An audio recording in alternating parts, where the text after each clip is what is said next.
Hello dear students, welcome to Click Guruji. आज आपको simple चीज़ें मैं बताने वाला हूँ कि अगर अभी तक आपने अभी भी बहुत से ऐसे चैप्टर हैं, बहुत से ऐसे टॉपिक हैं जो क्लास 10th में मैथमेटिक्स में अगर आपने नहीं कवर किए हैं और अगर रिवीजन के तौर पे आपको कवर करना है। काफ़ी ऐसे टॉपिक होते हैं कि समझ में नहीं आ रहे हैं, एग्ज़ाम टाइम में ऐसा लगता है कि इसको हम करें छोड़ दें। तो यहाँ पे मैं कुछ टॉपिक ऐसे लेके आया हूँ कि अगर आप इनको कर लेते हैं तो 90% आपका जो पेपर है वो सॉल्व हो जाएगा और आपको इसमें से बहुत सारे क्वेश्चन मिलने वाले हैं इस टॉपिक में से। तो इसको मैं आपको बिल्कुल वन बाय वन बताने वाला हूँ कि आपको कहाँ से क्या चीज़ कवर करनी है और बिल्कुल सीक्वेंस में चीज़ें आपकी यहाँ पर सबको रेडी हो जाएंगी। तो आपको ध्यान रखना है कि सब इम्पोर्टेंट टॉपिक जो हमने आज का जो टॉपिक लिया है, सब important topic mathematics in class 10th का, क्योंकि आपका 10 मार्च को एग्ज़ाम्स है आपका। तो उसके अकॉर्ड में आपको मैंने ये निकाला है कि बच्चों को बिल्कुल अभी आपको अच्छा टाइम है और अगर टाइम है तो इन टॉपिक को अगर कवर कर लेते हैं तो आपको अच्छे मार्क्स आ सकते हैं। तो फर्स्ट टॉपिक आपका मैथ्स इंक्लूड एलजेब्रा, ठीक है, algebra topic, geometry, टिक्नोमेट्री, studies and probability. अगर ये 5 टॉपिक को अगर आप अच्छे से कर लेते हैं तो आपका 90% आप उसको अच्छे से कर सकते हैं अगर आपने अच्छी सी कमेंट कर रखी इस पर तब, ठीक है।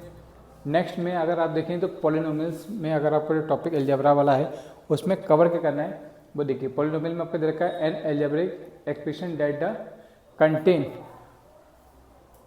Variable coefficient and mathematical operation. ये वाले क्वेश्चंस अगर आप कर लेते हैं तो आपको बहुत ज़्यादा दिक्कत नहीं आएगी। मैं आप पे कुछ सम क्वेश्चंस भी आपको बता दूंगा कि जो बार बार क्वेश्चन रिपीट हो रहे हैं वो क्वेश्चन कौन से हैं, वो मैं आपको एक पूरा में फ्लो चार्ट में दिखा दूंगा सारे। नेक्स्ट आपका लीनियर इक्वेशंस में equation where the highest power of the variable is 1, यहाँ से क्वेश्चन आपको मिल सकता है। क्वाड्रेटिक इक्वेशंस में second degree polynomial quadratic equation form the ax² + bx + c = 0, ये क्वेश्चन आपने कर रखे हैं। यहाँ से आपका एलजेब्रा में काफ़ी सारे क्वेश्चन मिल सकते हैं। क्लियर। नेक्स्ट आपको यहाँ पे ट्रायंगल्स वाली फॉर्म में देखिए कि you are will learn formulas for the coordinate geometry. ये आपको यहाँ से ज्योमेट्री वाली कंडीशन मिलेगा, ट्रायंगल्स वाला एंड सर्कल। इन 2 टॉपिक को आप अच्छे से कवर कर लीजिए। यहाँ पे चीज़ें आपकी बहुत सारी चीज़ें कवर हो जाएंगी, ठीक है। नेक्स्ट आपको इसमें करना है टिक्नोमेट्री में क्या करना है आपको, the introduction of the trigonometry. You are learn about the trigonometry ratio like sine, cos, tan an. ये 3 चीज़ों कर लीजिए क्योंकि बाकी आपको कॉड, सेक एंड कॉसेक इसका रेसिप्रोकली होता है। एंड क्वाड्रेटिक आइडेंटिटीज़ में क्या होता है, you will learn about the trigonometric identities. Identities को आप इतनी फॉर्मूले हैं तो लर्न है वो अच्छे से एक जगह कहीं पे नोट कर लीजिएगा जिससे आपको कोई प्रॉब्लम नहीं आने वाली है। एंड नेक्स्ट आपका हाईएस्ट एंड डिस्टेंस, यहाँ से क्वेश्चन मिलना ही मिलना होता है, आपका फिक्स है।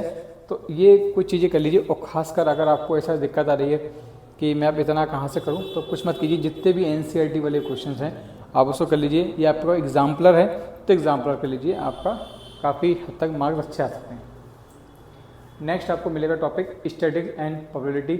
Statics you will learn how to find the name, median and mode, mean, median, modes. यहाँ से ग्रुप डेटा वाले क्वेश्चन आएगा, ये आपको रखा मिलेगा, आप देख लीजिएगा और प्रीवियस पेपर आपने देख रखे हैं तो वहाँ भी आप चेक कर सकते हैं। नेक्स्ट आपको मिलेगा इसमें प्रोबेबिलिटी में you learn about the like event और द, देखिए इवेंट्स वाले क्वेश्चन जरूर मिलेंगे, वो PE/PS वाले क्वेश्चन, ठीक है। आपने क्वेश्चन कर रखे हैं वही क्वेश्चन मिलेंगे, कोई नया आपको एक्स्ट्रा नहीं मिलेगा। नेक्स्ट टॉपिक जो आपको मिलेगा इसमें अदर टॉपिक अगर आपको टाइम मिल जाता तो कर लीजिए। तो arithmetic process, real number and surface area of the volume, ठीक है। यहाँ से टॉपिक अगर आपको टाइम मिल जाता तो आप कर लीजिए इसको। यहाँ से भी आपको MCQs वगैरह में और वेरी शॉर्ट क्वेश्चन यहाँ से मिल जाएंगे। आपको करना कैसे, कभी study tip, understand the syllabus. पहले सिलेबस को अच्छे से देख लीजिए एक बार, कोई भी तैयारी करने पहले सिलेबस को जरूर एक बार देखिए कौन कौन से टॉपिक आपके हो गए, कौन कौन टॉपिक आपके रह गए, तो उसको आप टिक मार लीजिएगा। जो रह गए उसे क्रॉस या जो भी आप एक सिंबल देना चाहें कि मैं इसको बाद में करूँगा।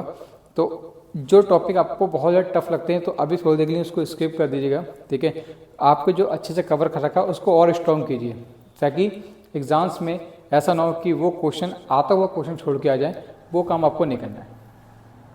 क्रिएट स्टडी शेड्यूल जरूर बनाना है कि मुझे इतनी देर में या इतने घंटे में इतने दिन में ये टॉपिक को कवर करना ही करना है। उसको ऊपर डेट लिख के रख दीजिए कि इस डेट तक मेरे को ये टिल डेट लिख दीजिए कि मेरे को यहाँ तक ये टॉपिक कवर कर देनी है।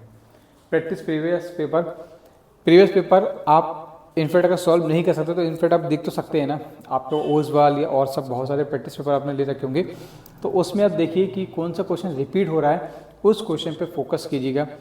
हो सकता है कि वो क्वेश्चन ना लेकिन उस जैसे सिमिलर क्वेश्चन उसके डिजिट चेंज करके वो लोग दे दें, तो वहाँ पे आपको बहुत ज़्यादा बेनिफिट मिल जाएगा।